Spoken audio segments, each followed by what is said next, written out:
जानता भी है तू कहाँ खड़ा है? जी नहीं, पर मैं... लड़के, अभी के अभी यहाँ से चला जा। ये जगह ठीक नहीं है।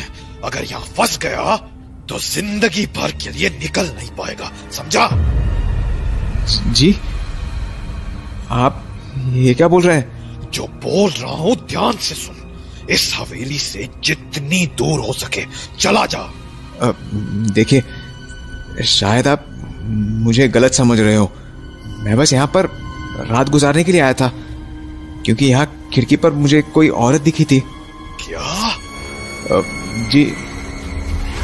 अनिल के इतना कहते ही वो आदमी एकदम से चुप हो गया और पलट कर वहां से जाने लगा। तो अनिल ने कहा, अरे भाई साहब, आप कहाँ जा रहे हो? मैंने सोचा था तुझे बचा लूंगा, पर अब जो तेरे साथ होगा उससे तुझे कोई भी नहीं बचा पाएगा। हाँ? इतना कहने के बाद वो आदमी वहां से निकला और अंधेरे में कहीं गायब हो गया। भाई साहब सुनिए तो। भाई साहब, अजीब आदमी है।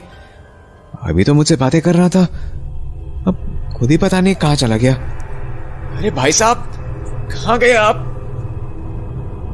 कौन है वहां? कौन शोर मचा रहा है? हाँ? जब अनिल ने पलटकर उस हवेली को देखा तो उसे अपनी आंखों पर विश्वास नहीं हुआ। जो हवेली अभी कुछ देर पहले तक बिल्कुल वीरान लग रही थी, वो अब पूरी तरह जगमगाने लगी थी और उसके ठीक सामने एक आदमी हाथों में लालटेन लिए खड़ा था। कौन हो तुम?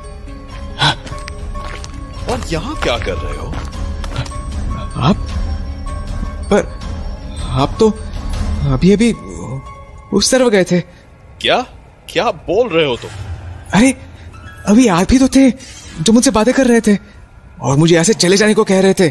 शायद तुम्हें कोई गलत फहमी हुई है। मैंने तो बाहर का शोर सुनकर हवेली का दरवाजा खोला है। क्या? लेकिन ऐसा कैसे हो सकता है? तुम काफी परेशान दिख रहे हो।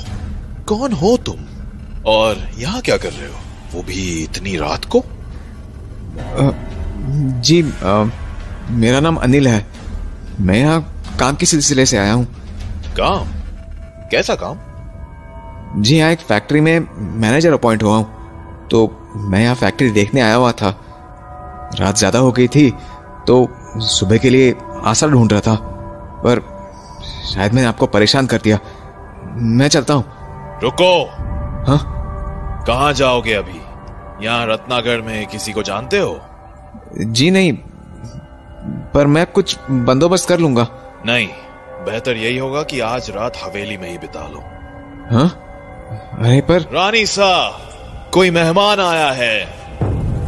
उस आदमी के मुंह से रानी सा का नाम सुनकर अनिल चौंक सा गया। तभी उसे एक आवाज सुनाई पड़ी, मेहमान को हवेली में ले आओ, मैं अभी आती हूँ। रानी की आवाज सुनकर ऐसा लग रहा था मानो किसी राजघराने की महारानी ने आदेश दिया हो। तो अभी अनिल अपने ख्यालों में ही था कि पास खड़े उस आदमी ने अनिल से कहा, चलो, रानी सा तुम्हारा इंतजार कर रही है। आप लोग परेशान मत होइए, मैं कोई और ठिकाना ढूंढ लूंगा।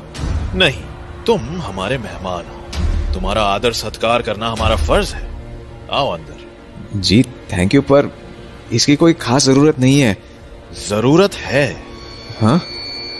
अगर तुम अंदर नहीं आए तो लांछन रानी सा पर लगेगा, इसीलिए आओ अंदर चलो। तो उस आदमी की बात मानकर अनिल हवेली के अंदर चला आया और अभी उसे अंदर आकर बैठे हुए कुछ ही समय हुआ होगा कि तभी उसके सामने एक खूबसूरत सी लड़की आकर खड़ी हो गई। उसने बिल्कुल रानी महारानियों की तरह कपड़े पहने हुए थे और देखने में भी वो बहुत खूबसूरत थे। तो अनिल उसे देख ही रहा था कि उसके बगल में बैठा हुआ आदमी खड़ा हुआ और बोला, खम्मा घनी रानी सा। इतना सुनते ही अनिल भी हड़बड़ाकर खड़ा हो गया। खम्मा घनी रानी सा। खम्मा घनी, बैठिए। जी थैंक यू। क्या नाम है आपका? जी मैं अनिल। माफ कीजिएगा, इतनी रात को आप लोगों को परेशान कर दिया।